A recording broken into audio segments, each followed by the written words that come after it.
esplanada do templo, o lugar onde estava situado o templo construído por Salomão, depois reconstruído no tempo de Esdras e Neemias, e mais tarde reformado por Herodes. Aqui estava a magnífica construção que era o lugar mais sagrado, o lugar onde estava mais fortemente representada a presença de Deus, onde se ofereciam inúmeros sacrifícios de animais, onde havia os sacerdotes e havia o sumo sacerdote. E nós lemos no livro aos Hebreus que tudo aquilo era símbolo da nova aliança que um dia seria estabelecida na terra. E o Senhor Jesus, eu creio que pelo menos por 2 vezes deixou bem claro que tudo aquilo cessaria na pessoa dele. Primeiro, quando ele disse que se derrubassem esse templo feito por homens, ele reconstruiria um em 3 dias, não feito por homens. E outra vez, quando ele disse que aqui não ficaria pedra sobre pedra que não fosse derribada. As 2 coisas aconteceram, nunca mais houve sacrifício de animais aqui, porque o sacrifício de Jesus é completo, é perfeito, é definitivo. E a real presença de Deus não depende mais de uma construção. Era uma construção muito bonita, magnífica, mas ainda imperfeita, lógico. A perfeição da presença de Deus conosco está na pessoa de Jesus, que é o Emanuel. Então nós estamos aqui para ver como as profecias do Senhor Jesus se cumprem, como estamos vivendo realmente a nova aliança, que o escritor aos Hebreus diz a melhor aliança, o melhor pacto, a melhor esperança, o melhor conserto. E para que a gente também esteja na expectativa da consumação de tudo isso, porque tudo está convergindo para o tempo em que não apenas o Senhor nos dá a oportunidade de comungar com Ele aqui, mas estaremos com Ele em sua própria casa, quando Ele diz: não se turbe o vosso coração, credes em Deus, crede também em mim. Na casa de meu pai há muitas moradas, se não fosse assim eu vos teria dito, vou preparar-vos lugar. E se eu for e vos preparar lugar, virei outra vez e vos levarei para mim mesmo, para que onde eu estiver estejais vós também. Eu sempre me lembro de uma frase que eu li em algum lugar que dizia assim: amanhã, quando eu acordar, Deus estará comigo.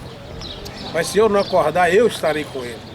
Então, tudo isso aqui é uma lembrança de que houve uma aliança antiga que passou, uma nova aliança chegou, e não apenas nós podemos oferecer cultos a Deus, mas estar realmente integrados perfeitamente à presença dEle. Graças a Deus por tudo.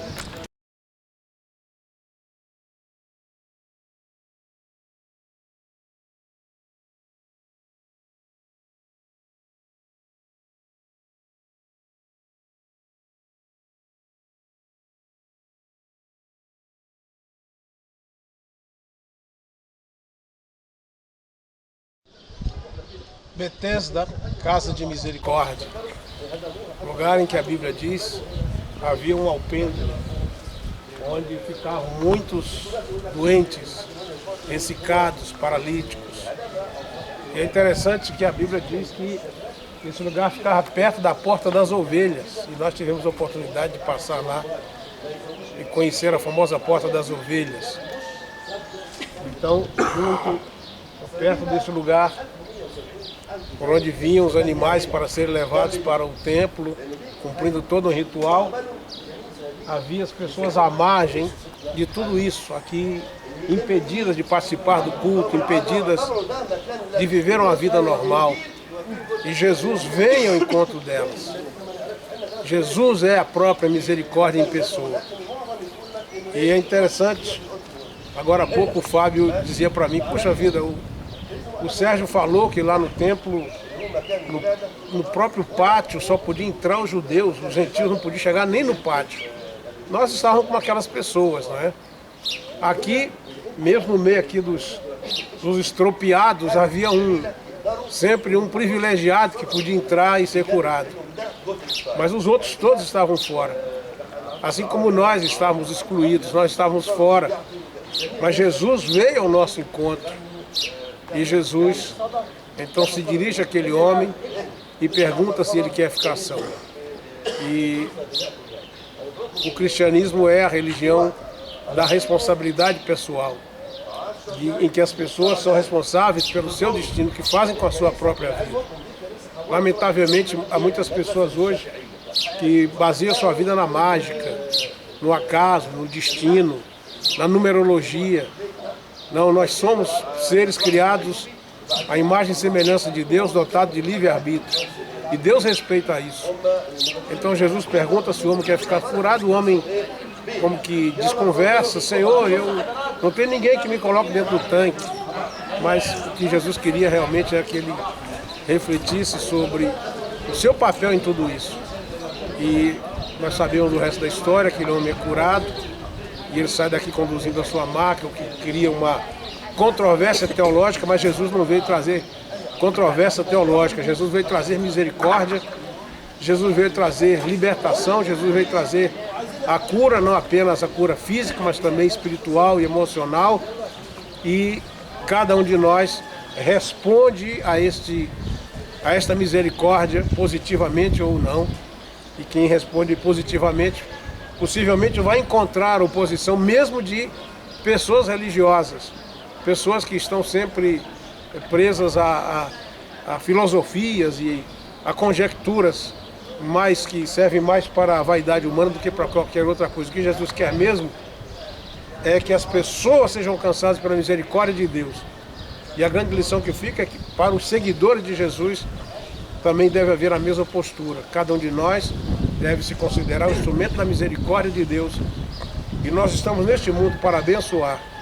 Nós estamos neste mundo para fazer o que religião nenhuma pode fazer, que é ir ao encontro daqueles que estão marginalizados, aqueles que estão excluídos, mesmo perto da porta das ovelhas, mas excluídos do culto, para dizer que Deus as quer abraçar, que Deus as quer arrebanhar, que Deus as quer incluir, que Deus as quer sarar, que Deus quer lhes dar a vida plena, a vida de acordo com o padrão que Ele estabeleceu para cada pessoa humana. Louvado seja o nome de nosso Salvador Jesus Cristo, a misericórdia em pessoa.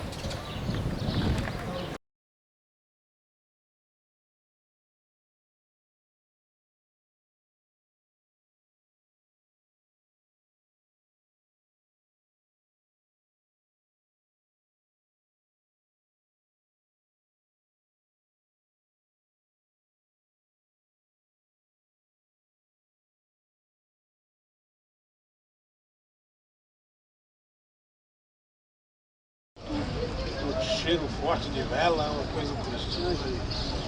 E existe outro lugar aqui fora que os evangélicos creem que tenha sido ali, embora que realmente estão de acordo com o Sérgio em gênero, número e grau. Para nós o mais importante não é o lugar exato, o importante é saber que Jesus não está mais lá, não é?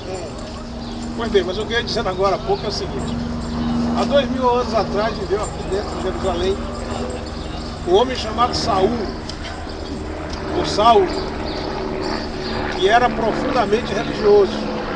Ele era do grupo mais religioso aqui de Jerusalém, o grupo dos fariseus. Foi um grupo criado na época dos Macabeus justamente para defender a pureza da religião judaica, que estava sendo ameaçada de ser degenerada, não é? Pela pressão dos gregos. Então se criou o grupo dos fariseus no princípio, com uma intenção muito boa. Os fariseus realizaram um trabalho muito bom de unificação e luta pela pureza religiosa de Israel. Mas depois aquilo degenerou para um sistema cuja finalidade era a arrogância humana, era o homem mostrar-se como merecedor do favor de Deus ou coisa desse tipo. Mas então Saul ou Saulo era desse grupo. Se ele vivesse hoje, provavelmente era desses aí do chapéuzão, essas coisas, porque ele era desse grupo profundamente religioso. E ele tinha um ódio mortal dos cristãos. Para ele os cristãos eram uma ameaça, a pureza doutrinária, a religião deles, as tradições. E ele perseguiu muito esse povo, os cristãos. Ele mesmo diz, deixa escrito, que ele ia aos lugares de culto dos cristãos e os espancava. E ele até torturava, ele disse que fez cristão blasfemar. E tanto ódio que ele tinha deles. E capitaneou muitos movimentos para matar cristãos.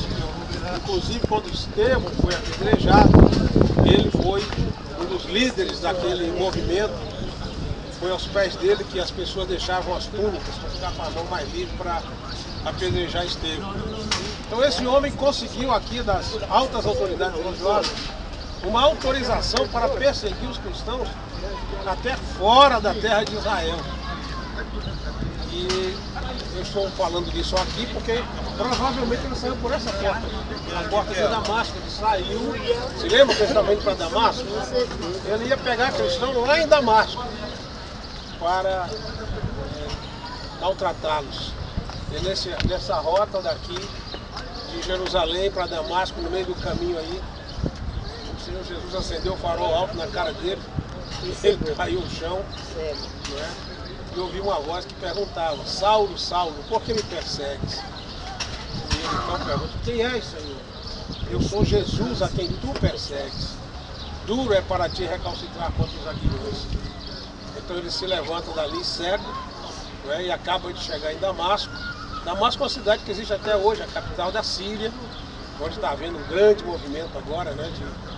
Aí chama de primavera árabe, um negócio preocupante, mas foi lá mesmo em Damasco, onde Saulo acabou de chegar, guiado pela mão de alguém, com os olhos completamente tapados.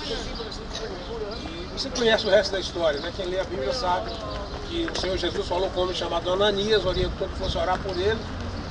Isso está em Atos capítulo 9, quando então Ananias chega lá, ora por ele, cai aquelas escamas, e não são apenas as escamas dos olhos físicos, mas do seu entendimento. É muito difícil para um judeu entender essas coisas, não é? Que Deus, pela sua graça, nos revelou. E cai as escamas, e dali levanta o maior missionário cristão de todos os tempos. Um grande missionário que andou por essa região toda, o Evangelho, foi até a Europa. E da Europa, o Evangelho nos alcança lá nas Américas, não é? E tudo começa de uma maneira bastante negativa. Começa aqui, alguém respirando ameaças, alguém pensando que ia acabar com a obra de Deus. Ele sai daqui pensando que vai acabar com a obra de Deus, e Deus faz dele o maior divulgador da sua palavra, da mensagem de salvação. Então é bom estar aqui, lembrar dessas coisas e saber que Jesus está no controle. Amém.